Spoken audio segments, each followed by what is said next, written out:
Hello बच्चों, हम लोग जाति, धर्म और लैंगिक मसले नामक चैप्टर का अध्ययन कर रहे हैं। नागरिक शास्त्र के अंतर्गत जाति, धर्म और लैंगिक मसले में हम लोग सांप्रदायिक राजनीति के विषय में पिछले वीडियो में पढ़ चुके हैं और धर्मनिरपेक्ष शासन किसे कहते हैं इस बारे में भी हम पिछले वीडियो में प्रकाश डाल चुके हैं। बच्चों, आज का हमारा टॉपिक है जाति और राजनीति। क्या है? जाति और राजनीति। तो हमने राजनीति में सामाजिक विभाजन की दो अभिव्यक्तियां देखी। इनमें एक मोटे तौर पर सकारात्मक या लाभदायक है तो दूसरी नकारात्मक या नुकसानदेह है। अब अंतिम प्रमुख विभाजन अर्थात जाति और राजनीतिक चर्चा करें। इसके सकारात्मक और नकारात्मक दोनों ही पक्ष हैं, जैसे कि धर्म, सांप्रदायिकता, महिलाओं की स्थिति, सब में कुछ सकारात्मक पक्ष थे तो कुछ नकारात्मक पक्ष। सभी कार्य में कोई न कोई सकारात्मक पक्ष होता है तो कोई न कोई नकारात्मक पहलू भी होता है। इसी तरह से जाति और राजनीति के भी दो पहलू हैं, सकारात्मक और नकारात्मक। अब हम इस पर प्रकाश डालने जा रहे हैं बच्चों। तो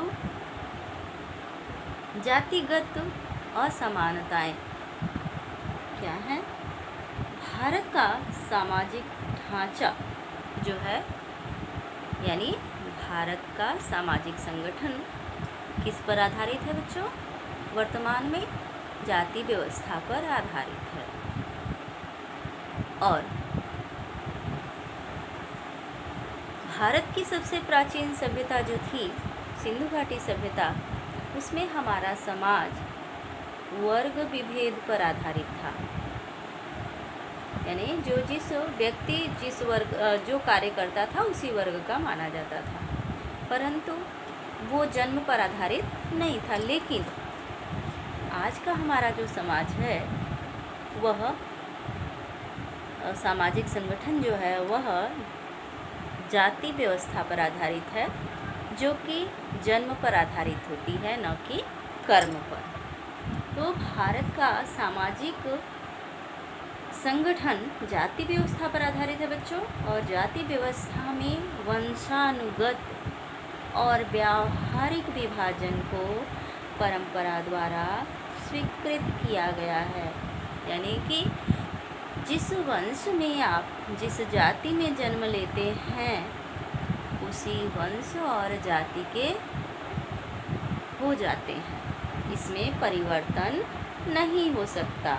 इस प्रणाली में एक ही जाति समूह के सभी सदस्य एक सामाजिक समुदाय के रूप में रहते हैं और किसी को भी अन्य रीति रिवाजों और परंपराओं को अपनाने की अनुमति नहीं थी।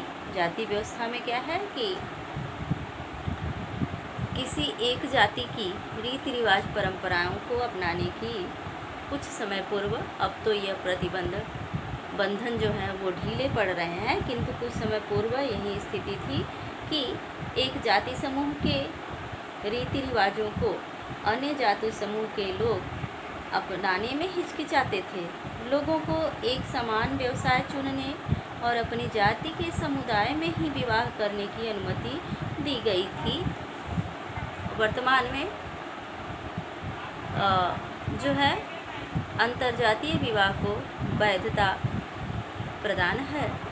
वयस्क भारत का कोई भी वयस्क युवक या युवती अपने मन से किसी भी जाति से विवाह कर सकती है। यानी इंटरकास्ट मैरिज जो है वह अब कानून के दायरे में आता है। अगर कोई इस पर इसमें विघ्न डालने की कोशिश करता है, चाहे वो लड़की के माँ बाप हों, सगे संबंधी हों या लड़के पक्ष के हों, तो उन्हें जेल में भी जाना पड़ सकता है। तो हमारी गवर्नमेंट इंटरकास्ट मैरिज को मान्यता प्रदान करती है, संविधान द्वारा ये मान्यता दी गई है, प्रदान की गई है बच्चों। लेकिन कुछ समय अभी भी जहाँ तक ये तो जो बच्चे प्रेम करते हैं वो इंटरकास्ट मैरिज कर लेते हैं, लेकिन वैसे समाज में देखा जाए तो अभी भी इंटरकास्ट मैरिज को ही एक दृष्टि से देखा जाता है। और जो प्रेम विवाह भी होते हैं उसमें भी आप पाएंगे कि अधिकांशतः लोग अपनी ही जाति में विवाह करना पसंद करते हैं, अपनी ही जाति के, अपने ही वर्ग के लोगों का चयन करते हैं। तो ये जो होता था, ये शुरू से प्राचीन काल से भारत के आम नागरिक में सगोत्र और सपिंड विवाह वर्जित था, किंतु अपने ही जाति में विवाह उत्तम माना जाता था। हालांकि आप देखेंगे महाभारत काल में महाभारत के युद्ध का जो मुख्य कारण बना भीष्म प्रतिज्ञा, भीष्म ने प्रतिज्ञा क्यों की थी आप सभी जानते हैं, क्योंकि उनके पिता को एक मल्लाह की लड़की से प्रेम हो गया था। अब आप सोचिए कि भारत का एक महान शासक एक मल्लाह की लड़की से प्रेम कर बैठता है और उससे विवाह करता है। तो हमारे देश में शुरू से ही इंटरकास्ट मैरिज होते आ रहे हैं, लेकिन सामान्य जनता, सामान्य नागरिक जो है वो अपनी ही जाति में शुरू से ही, प्राचीन काल से ही विवाह करना पसंद करता था। तो ये कुछ बंधन जो होते हैं ये भावनात्मक बंधन थे कि ऐसा करना चाहिए। तो लोगों को एक समान व्यवसाय चुनने और अपनी जाति के समुदाय में ही विवाह करने की अनुमति दी गई थी। साथ ही अन्य समुदाय या जाति के साथ भोजन करने की अनुमति इन्हें नहीं प्राप्त थी। वर्ण या जाति व्यवस्था अन्य जाति समूहों से भेदभाव और उन्हें अपने से अलग मानने पर आधारित थी। तो ये जाति व्यवस्था में क्या था? जाति व्यवस्था भेदभाव पर आधारित थी। सभी समाजों में कुछ सामाजिक असमानताएं और एक न एक तरह का श्रम का विभाजन मौजूद होता था। अधिकतर समाजों में पेशा परिवार की एक पीढ़ी से दूसरी पीढ़ी में जाता था, लेकिन ये कब होता था? वर्ण व्यवस्था के अंतर्गत होता था। लेकिन क्या हुआ कि जाति व्यवस्था इसका एक अतिवादी और स्थायी रूप। अन्य समाजों में मौजूद असमानताओं से यह एक खास अर्थ में भिन्न है।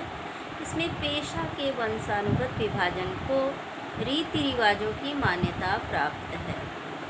यानी जैसे सुनार का लड़का सुनारी का काम, लुहार का लड़का लुहारी का काम, ब्राह्मण का लड़का पंडिताई का काम, ये सब मतलब पठन पाठन का काम। ऐसे क्षत्रियों का काम क्या होता था? समाज की सुरक्षा व्यवस्था करना। ये सब कार्य का विभाजन वंशानुगत हो जाता था। एक जाति समूह के लोग एक या मिलने जुलते पेशों के होते थे, साथ ही उन्हें एक अलग सामाजिक समुदाय के रूप में भी देखा जाता है। उनमें आपस में ही बेटी रोटी अर्थात शादी और खान पान का संबंध रहता है। अन्य जाति समूहों में उनके बच्चों की न तो शादी हो सकती है और न ही महत्वपूर्ण पारिवारिक और सामुदायिक आयोजनों में उनकी पात में बैठकर दूसरी जाति के लोग भोजन कर सकते हैं। तो आजकल आप पाएंगे बच्चों कि ये जो जातिगत प्रतिबंध थे अब ढीले पड़ रहे हैं, टूट रहे हैं। आप सभी ने देखा होगा, आपके यहाँ भी कोई न कोई उत्सव समारोह होता है जिसमें लोगों को आमंत्रित किया जाता है। आप भी देखेंगे तो पाएंगे कि उस उत्सव में, समारोह में सभी वर्ग के लोग, सभी जाति के लोग एक साथ भोजन करते हुए नजर आते हैं। तो ये बंधन जो था वो भारतीय स्वतंत्रता आंदोलन के दौरान तक था, लेकिन गांधी जी के प्रयासों से और विभिन्न समाज सुधारकों के प्रयासों से यह जातिगत बंधन जो है वो ढीले पड़ते गए और आधुनिक शिक्षा व्यवस्था ने इस जातिगत व्यवस्था को काफ़ी हद तक परिवर्तित कर दिया है और अब जाति व्यवस्था इतनी कठोर नहीं रह गई है कि जितनी भारत में राजपूत काल में थी या मध्यकाल में थी या उसके बाद स्वतंत्रता आंदोलन से पूर्व थी। अब उतनी कठोरता जाति व्यवस्था में नहीं रह गई। हाँ, एक बात अभी जो है जाति व्यवस्था में अभी तक वो है वंशानुगत, यानी आप जिस जाति में आपका जन्म होगा आप उसी जाति के माने जाते हैं। अभी ये बंधन ढीला नहीं पड़ा है, अभी ये चल ही रहा है। हो सकता है कुछ समय बाद इसमें भी परिवर्तन हो जाए, क्योंकि अब अधिकतर लोग सरनेम हटा दे रहे हैं या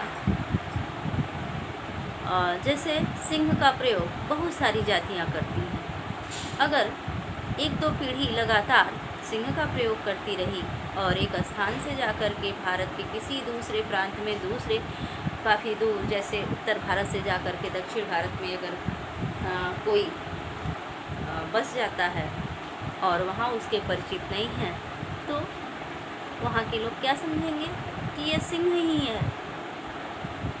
और भारत की बहुत सारी जातियाँ सिंह का प्रयोग करती हैं, सरनेम में सिंह लगा देती हैं।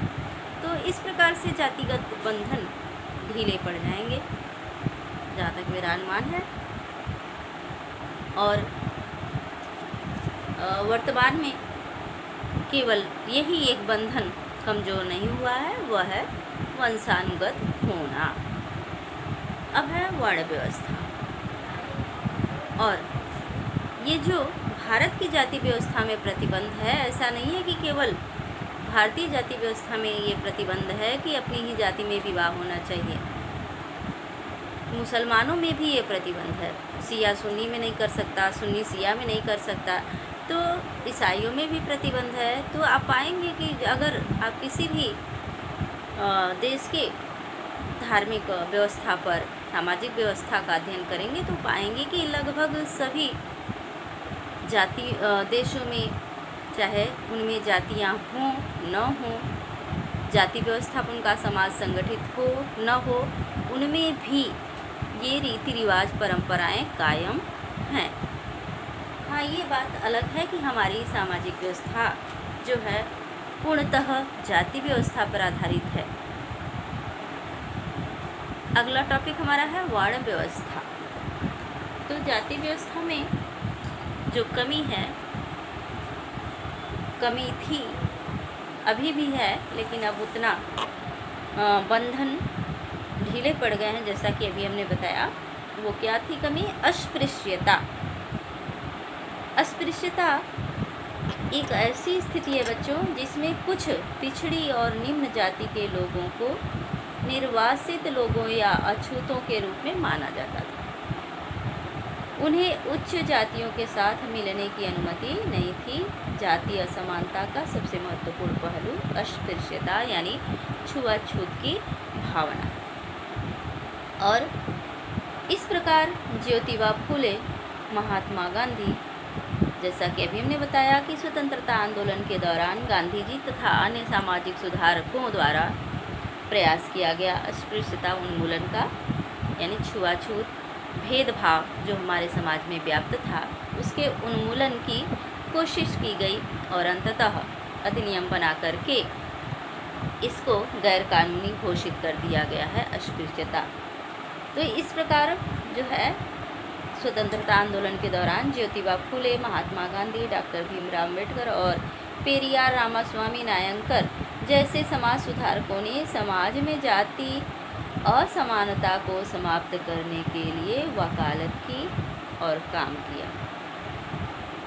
सामाजिक सुधारकों और अन्य सामाजिक आर्थिक परिवर्तनों के प्रयासों के कारण आधुनिक भारत में जाति और जाति व्यवस्था में बहुत बदलाव आया है।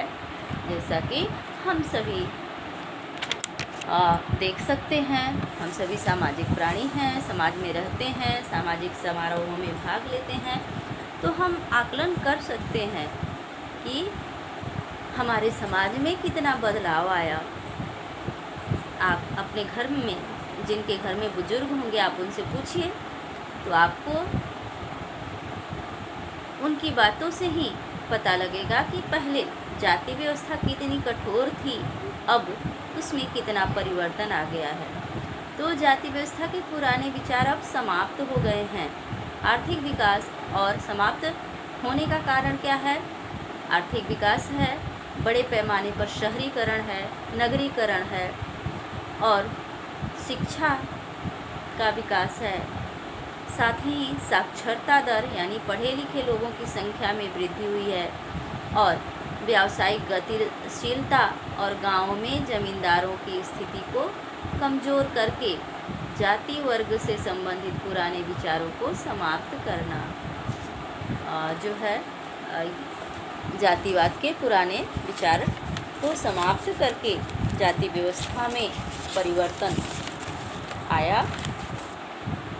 भारत के संविधान ने किसी भी जाति आधारित भेदभाव पर रोक लगा दी है।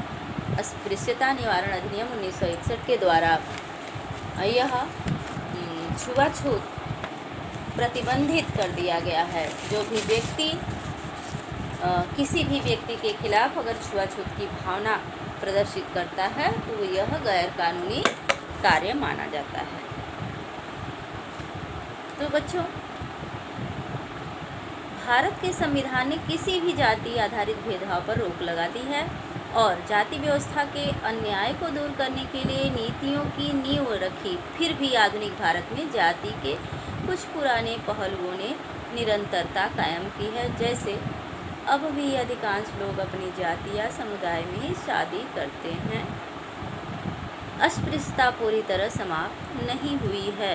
तो बच्चों, कोई भी चीज़ जो लंबे समय से चली आ रही हो उसे ख़त्म होने में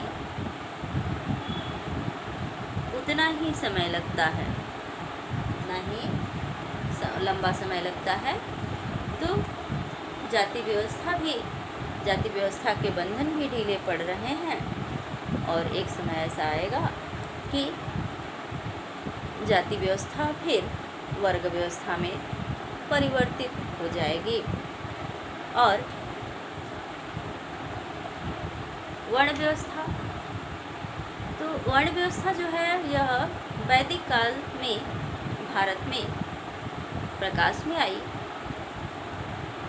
आर्यों ने समाज को सुचारू रूप से चलाने के लिए, व्यवस्थित ढंग से चलाने के लिए समाज का संगठन वर्ण व्यवस्था पर आधारित किया था।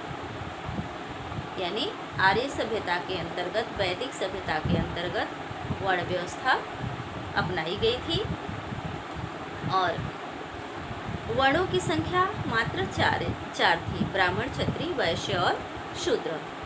जो शुरू में कर्म पर आधारित था, वर्ण व्यवस्था कर्म पर आधारित थी, जन्म पर आधारित नहीं थी। और यही वर्ण व्यवस्था 6ठी शताब्दी ईसा पूर्व में जाति व्यवस्था में परिवर्तित हो गई और इसमें कठोरता आती चली गई। तो अन्य जाति समूहों से भेदभाव और उन्हें अपने से अलग मानने की धारणा पर आधारित है। इसमें अंत्यज जातियों के साथ छुआछूत का व्यवहार किया जाता है, यानी कुछ जातियों को अस्पृश्य माना जाता है। यही कारण है कि ज्योतिबा फुले, महात्मा गांधी, भीमराव अम्बेडकर, पेरियार रामास्वामी नायकर जैसे राजनेताओं और समाज सुधारकों ने जातिगत भेदभाव से मुक्त समाज व्यवस्था बनाने की बात की और इसके लिए काम भी किया। इन महापुरुषों के प्रयासों और सामाजिक आर्थिक बदलावों के चलते आधुनिक भारत में जाति की संरचना क्या हो गई है और जाति व्यवस्था में बदलाव आया। आर्थिक विकास, शहरीकरण, साक्षरता, शिक्षा, जैसा कि अभी हमने बताया कि विकास और पेशा चुनने की आज़ादी यानी रोजगार चुनने की आज़ादी, काम करने की आज़ादी, और गाँव में जमींदारी व्यवस्था का उन्मूलन और जाति व्यवस्था के पुराने स्वरूप और वर्ण व्यवस्था पर टिकी मानसिकता में बदलाव आ रहा है। शहरी क्षेत्रों में तो अब ज़्यादातर इस बात का कोई हिसाब ही नहीं रखा जाता कि ट्रेन या बस में आपके साथ कौन बैठा है। बच्चों, यहाँ केवल शहरी क्षेत्रों में ही नहीं, ग्रामीण क्षेत्रों में भी अब कोई नहीं देखता कि कौन कहाँ बैठा है। अगर आदमी यह देखने लगे तो फिर सफ़र ही नहीं कर पाएगा। तो ये संविधान में किसी भी तरह की जातिगत भेदभाव का निषेध किया गया है। अगर 100 वर्ष पहले का कोई व्यक्ति एक बार फिर भारत लौट कर आए तो यहाँ हुए बदलावों को देखकर हैरान रह जाएगा। बहरहाल समकालीन भारत से जाति प्रथा विदा नहीं हुई है। जाति व्यवस्था के कुछ पुराने पहलू अभी भी बरकरार हैं। अभी भी ज़्यादातर लोग अपनी ही जाति, अपनी ही कबीले में शादी करते हैं। स्पष्ट संवैधानिक प्रावधान के बावजूद छुआछूत की प्रथा अभी भी पूरी तरह से समाप्त नहीं हुई है। जाति व्यवस्था के अंतर्गत सदियों में कुछ समूहों को लाभ की स्थिति तो कुछ समूहों को दबा कर रखा गया था। इसका प्रभाव सदियों बाद आज तक नजर आता है कि कुछ जातियां अभी भी शैक्षिक क्षेत्र में, आर्थिक क्षेत्र में, राजनीतिक क्षेत्र में पीछे हैं तो कुछ आगे हैं। और जिन जातियों में पहले से पढ़ाई लिखाई का चलन मौजूद था और कई शिक्षा पर पकड़ थी, तो आधुनिक शिक्षा व्यवस्था में भी उन्हीं का बोलबाला है। जिन जातियों को पहले शिक्षा से वंचित रखा गया था, उनके सदस्य अभी भी स्वाभाविक तौर से पिछड़े हुए हैं। यही कारण है कि शहरी मध्यम वर्ग में अगड़ी जाति के लोगों का अनुपात असामान्य रूप से काफ़ी ज़्यादा है। जाति और धार्मिक हैसियत में काफ़ी निकट संबंध का रहा है। तो हम कह सकते हैं बच्चों कि किसी भी देश में देश के पिछड़ने का कारण या सामाजिक संगठन में किसी भी प्रकार की जड़ता का कारण क्या होती है? अशिक्षा। सामाजिक स्थिरता। और जैसे ही शिक्षा का विकास होता है, सामाजिक गतिशीलता प्रारंभ होती है, तो वर्ण व्यवस्था या जाति व्यवस्था या कोई भी सामाजिक प्रतिबंध हैं तो वो धीरे धीरे टूटने लगते हैं। ऐसा आप कहीं का भी इतिहास उठाएंगे, पढ़ेंगे तो यही पाएंगे कि शिक्षा जो है वो समाज में परिवर्तन लाने का महत्वपूर्ण पहलू होता है। तो भारत में भी शिक्षा, आधुनिक शिक्षा व्यवस्था जो चल रही है उसके द्वारा जातिगत बंधन ढीले पड़े हैं और अगर यही स्थिति रही तो कुछ सालों बाद जाति व्यवस्था नाम मात्र रह जाएगी। राजनीति में जाति, अगला पॉइंट हमारा है राजनीति में जाति। तो बच्चों, सांप्रदायिकता की तरह जिस प्रकार से राजनीति में सांप्रदायिकता पिछले वीडियो में आप लोगों को हम डिटेल्स बता चुके हैं कि किस प्रकार प्रभाव डालती थी सांप्रदायिकता राजनीति में, और सांप्रदायिकता के कारण ही हमारे देश के टुकड़े हो गए। तो सांप्रदायिकता की तरह ही जातिवाद भी इस मान्यता पर आधारित है कि जाति ही सामाजिक समुदाय के गठन का एकमात्र आधार है। राजनीति में जाति के नकारात्मक और सकारात्मक दोनों रूप हैं। अब हम नकारात्मक पहलू पर प्रकाश डाल दे रहे हैं। जाति के नकारात्मक पहलू जो हैं उस पर प्रकाश डाल दे रहे हैं। पहला क्या है कि उम्मीदवारों का चयन करते समय पार्टियां मतदाताओं की जाति को ध्यान में रखती हैं। आप लोगों ने भी ध्यान दिया होगा कि जब चुनाव आता है और नामांकन का समय आता है तो आप समाचार पत्रों में पढ़ती होंगी, टेलीविज़न पर देखती होंगी, रेडियो सुनती होंगी कि फला जगह फला जाति की संख्या अधिक है, इसलिए इस उम्मीदवार को जो उस जाति पर उसकी पकड़ है उसको टिकट दी जाती है किसी भी पार्टी के लोगों द्वारा। ऐसा नहीं है कि किसी एक विशेष पार्टी द्वारा, सभी पार्टियां जातिगत आधार पर मतदाताओं को लुभाने का काम करती हैं और ये सामाजिक संगठन के लिए, राजनीति के लिए, देश के प्रशासन के लिए अच्छी चीज़ नहीं है। दूसरा, जब सरकारें बनती हैं तो राजनीतिक दलों को सामान्यतः यह ध्यान रखना पड़ता है कि विभिन्न जातियों और जनजातियों के प्रतिनिधियों को उचित जगह दी जाए। और यहाँ क्यों ऐसा किया जाता है? क्योंकि 5 साल बाद, जैसा कि हमारे यहाँ नियम है कि सरकारें 5 साल के लिए गठित की जाती हैं, तो 5 साल बाद फिर चुनाव मैदान में उतरना होता है और जिस जाति के आधार पर, जाति समीकरण के आधार पर ये जीत करके, कोई भी राजनीतिक पार्टी के मेंबर जीत करके असेंबली में पहुंचते हैं और अपना चुनावी घोषणा पत्र में जो वादा किए रहते हैं उसके अनुसार उनको अगर कार्य नहीं मिलता है तो उनकी जाति के लोग फिर क्या होते हैं, खफा हो जाते हैं। तो अगली चुनाव में उनको वोट मिलने के आसार नहीं रहते हैं। इसलिए जो है विभिन्न जातियों और जनजातियों के प्रतिनिधियों को उचित जगह दी जाती है ताकि उस जाति के लोग सरकार को अच्छे दृष्टि से देखें, अच्छी सरकार के प्रति अच्छी सोच रखें। अगला पॉइंट क्या है कि दलों के लिए प्रचार करते समय राजनीतिक नेता अपने समुदाय से समर्थन प्राप्त करने के लिए जातिगत भावनाओं को विशेष ध्यान देते हैं। यह कार्य चुनाव प्रचार के दौरान सभी पार्टियों के नेताओं द्वारा किया जाता है, जो कि एक देश के विकास में ऐसी भावनाएं बाधक होती हैं। कुछ राजनीतिक दलों को कुछ जातियों के मददगार और उनके प्रतिनिधियों के रूप में देखा जाता है। जैसे मायावती पर आरोप लगता है कि उन्होंने केवल हरिजनों के लिए विशेष कार्य किए, तो ऐसे ही मुलायम सिंह के समय में पुलिस भर्ती में आपने सुना होगा कि ज़्यादातर यादवों की नियुक्ति की गई थी।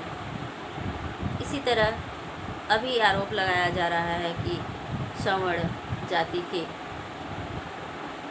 लोगों को उच्च पद पर आसीन किया गया है। तो ये आरोप प्रत्यारोप लगते रहते हैं और कुछ इसमें सत्यता के अंश भी होते हैं। अब अगला टॉपिक हमारा है सकारात्मक पहलू। अभी हमने जाति के नकारात्मक पक्ष पर प्रकाश डाला, जो कि किसी भी देश के, किसी भी समाज के विकास में बाधा उत्पन्न करते हैं और कुछ इसके अच्छे परिणाम भी होते हैं, जिसे हम सकारात्मक पहलू के अंतर्गत रख रहे हैं। तो क्या होता है कि सार्वभौमिक वयस्क मताधिकार, एक व्यक्ति के एक मत की व्यवस्था ने राजनीतिक दलों को विवश किया कि वे राजनीतिक समर्थन पाने के लिए सक्रिय हों। तब सभी जातियों से जाति के मेंबरों का एक वोट की एक ही गणना होती है, चाहे वो किसी भी जाति का व्यक्ति हो, उसके एक वोट की कीमत एक ही वोट माना जाता है। तो इसलिए सभी राजनीतिक दलों को सभी जातियों के लोगों को एक साथ लेकर के चलना पड़ता है। सभी जातियों के लिए सभी जाति के हितों के लिए कार्य करना पड़ता है। और देश के किसी भी संसदीय निर्वाचन क्षेत्र में एक ही जाति का स्पष्ट बहुमत नहीं है। हर जगह, हर क्षेत्र में मिली जुली जातियाँ निवास करती हैं। तो प्रत्येक पार्टी को चुनाव जीतने के लिए एक से अधिक जाति और एक से अधिक समुदाय के लोगों का विश्वास जीतने की आवश्यकता पड़ती है। इसलिए राजनीतिक पार्टियों द्वारा सभी जातियों, सभी वर्गों के हितों का ध्यान रखना पड़ता है। और जो पार्टी ऐसा नहीं कर पाती है, अगले चुनाव में उसकी जमानत जब्त हो जाती है। जैसा कि आप पिछले चुनाव में या उसके पहले के चुनाव के नतीजों पर निगाह डालें तो आप पाएंगे कि जो भी जातियां जातिगत आधार पर कार्य करती हैं, अगले चुनाव में उनका पत्ता साफ हो जाता है। कोई भी पार्टी किसी एक जाति या समुदाय के सभी लोगों की वोट प्राप्त नहीं कर सकती है। जिस प्रकार से कोई भी व्यक्ति सभी व्यक्तियों को संतुष्ट नहीं कर सकता है, उसी प्रकार से पूरी जनता किसी एक व्यक्ति से संतुष्ट नहीं होती है, तो उसके वोट बढ़ जाते हैं, चाहे वो जाति के नाम पर बढ़ते हों या कार्य के नाम पर बढ़ते हों। लेकिन वोटों का विभाजन हो जाता है तो कोई भी व्यक्ति कितना भी अच्छा कार्य क्यों न करे, उसको एक विधानसभा के एक निर्वाचन क्षेत्र के वोट पूरा का पूरा प्राप्त नहीं होता है। वोटों का विभाजन होता ही होता है। अगर विभाजन न हो तो विपक्षी दल कहाँ जाएंगे? तो विभाजन होना भी जरूरी है। और कोई भी पार्टी किसी एक जाति या समुदाय के सभी लोगों को वोट प्राप्त नहीं कर सकती। ऐसा नहीं है कि अनुसूचित जाति बहुल एरिया में अगर अनुसूचित उम्मीदवार खड़ा है तो उसको पूरा अनुसूचित जाति का ही वोट मिल जाए, या उच्च जाति के एरिया में उच्च जाति का प्रतिनिधि प्रत्याशी चुनाव मैदान में है, तो इसका मतलब यह नहीं कि सभी सवर्ण उसको वोटिंग करेंगे ही करेंगे। ऐसा कभी नहीं हुआ है। और कई राजनीतिक पार्टियां एक ही जाति के उम्मीदवारों को चुनाव के लिए खड़ा कर सकती हैं। जैसे जहां पर सवर्ण बहुल एरिया है, वहां पर सभी राजनीतिक पार्टियां सवर्णों को ही मैदान में उतार देती हैं। इसी तरह से जहां पर बैकवर्डों की संख्या अधिक है, वहां पर सभी राजनीतिक पार्टियों की कोशिश रहती है कि बैकवर्ड उम्मीदवार मैदान में उतारे जाएं। इसी तरह से अनुसूचित जाति या जनजातियों की संख्या जहां पर अधिक रहती है, उस जाति से संबंधित या उस जाति पर पकड़ रखने वाले उम्मीदवारों को हर पार्टी चुनाव मैदान में उतार देती है। तो इसलिए वोटों का विभाजन हो जाता है। सत्तारूढ़ दल और मौजूदा सांसद या विधायक अक्सर हमारे देश में चुनाव हारते हैं। यदि जातियों और समुदाय की राजनीति पसंद एक ही होती तो ऐसा संभव नहीं हो पाता। बच्चों, ये जो राजनीति में जाति की बात है, हमें नहीं लगता है कि हमारे यहाँ जातिगत आधार पर कोई भी सरकार कार्य कर सकती है, या कार्य अगर करती है तो फिर अगले चुनाव में चुनाव जीत सकती है। ऐसा असंभव है, क्योंकि लगभग सभी जातियों के आंकड़े कुछ ऊपर कुछ नीचे यानी कि समान है। थोड़ा ऊपर है तो थोड़ा नीचे है, सभी जातियों का ग्राफ यही है।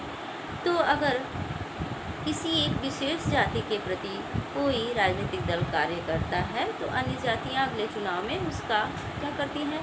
उसको बहिष्कृत कर देती हैं चुनाव क्षेत्र से। वह बाहर हो जाता है, उसकी जमानत जब्त हो जाती है। सरकार बनना तो दूर की बात है। तो हम कह सकते हैं कि राजनीति में जाति का केवल नकारात्मक असर नहीं पड़ता है, बल्कि सकारात्मक भी असर पड़ता है। और जातिगत असमानताएं जो हैं, आर्थिक असमानता का एक महत्वपूर्ण आधार जाति होती है, क्योंकि इससे विभिन्न संसाधनों तक लोगों की पहुंच निर्धारित होती है। जैसे भूमि, 1999 के राष्ट्रीय नमूना सर्वेक्षण से स्पष्ट है कि जाति महत्वपूर्ण तरीके से आर्थिक स्थिति में मजबूत से जुड़ी हुई है। सर्वेक्षण के परिणाम बताते हैं कि जाति समूहों की औसत आर्थिक स्थिति मासिक खपत व्यय जैसे मानदंडों द्वारा मापी जाती है। अभी भी पुराने पदानुक्रम का अनुसरण करती हैं, जैसे ऊपरी जाति सबसे अच्छी है, दलित और आदिवासी सबसे बुरे हैं तथा ओबीसी मध्य में है। हालांकि प्रत्येक जाति के कुछ गरीब सदस्य हैं। आधिकारिक गरीबी रेखा से नीचे रहने वाले अनुपात में निम्न जातियों के लिए बहुत अधिक हैं और उच्च जातियों के लिए बहुत कम है तथा ओबीसी बीच में है। यद्यपि प्रत्येक जाति के कुछ सदस्य हैं जो अमीर हैं। ऊंची जाति में अमीरों का अनुपात अधिक है, जबकि इस समूह में निचली जाति बहुत कम आते हैं। लेकिन अगर हम वर्तमान के समाज पर निगाह दौड़ाएं तो पाएंगे कि अब यह अनुपात बहुत अंतर का नहीं रह गया है, यानी कि सभी जातियों में अमीर हैं और सभी जातियों में गरीब भी हैं। ऐसा नहीं है कि सामान्य जातियों में गरीबी रेखा के नीचे जीवन यापन करने वाले लोग नहीं हैं या अनुसूचित जाति जनजातियों में कोई अमीर नहीं है। अब ऐसा नहीं रह गया है। अगला टॉपिक हमारा है जाति में राजनीति।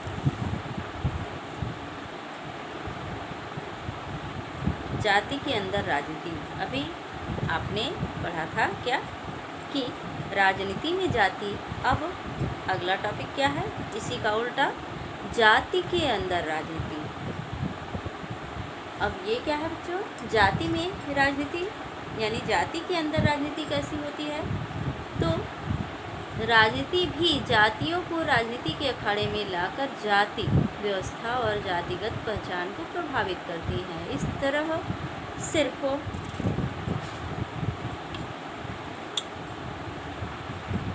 राजनीति ही जातिग्रस्त नहीं होती, जाति भी राजनीतिग्रस्त हो जाती है। जैसे हर जाति खुद को बड़ा बनाना चाहता है, उपजातियों को छोटा या नीचा बताकर अपने से बाहर रखना चाहती है। अब उन्हें अपने साथ लाने की कोशिश करती है।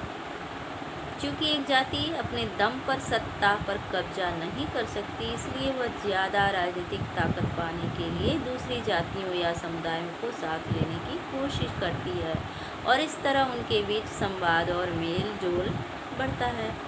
राजनीति में नए किस्म की जातिगत गोलबंदी भी हुई है, जैसे अगड़ा और पिछड़ा।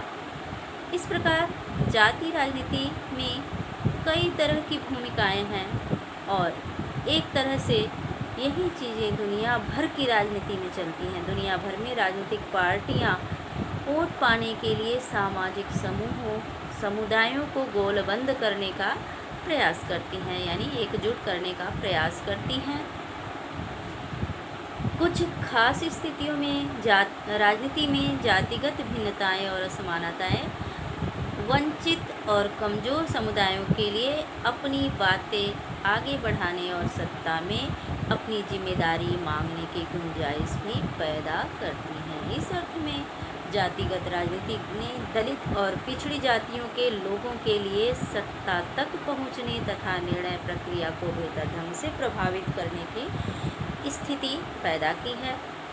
अनेक पार्टियां और गैर राजनीतिक संगठन खास जातियों के खिलाफ भेदभाव समाप्त करने, उनके साथ ज़्यादा सम्मानजनक व्यवहार करने, उनके लिए ज़मीन जायदाद और अवसर उपलब्ध कराने की मांग को लेकर के आंदोलन करते रहते हैं। पर इसके साथ ही ये सच है कि सिर्फ जाति पर जोर देना नुकसानदेह हो सकता है। जैसा कि धर्म के मसले से स्पष्ट होता है कि सिर्फ जातिगत पहचान पर आधारित राजनीति लोकतंत्र के लिए शुभ नहीं होती है। इससे अक्सर गरीबी, विकास, भ्रष्टाचार जैसे बड़े मुद्दों से लोगों का ध्यान भटकता है। कई बार जातिगत तनाव, टकराव और हिंसा को भी बढ़ावा मिलता है। तो ये है जाति में राजनीति। तो बच्चों, जाति और राजनीति के मध्य सिर्फ एक समान संबंध नहीं होता है। राजनीति सभी जातियों को राजनीतिक क्षेत्र में लाकर जाति व्यवस्था और जातिगत पहचान को प्रभावित करती है। इस प्रकार यह राजनीति नहीं है जो जातिग्रस्त हो जाती है, यह जाति है जो राजनीतिकृत हो जाती है।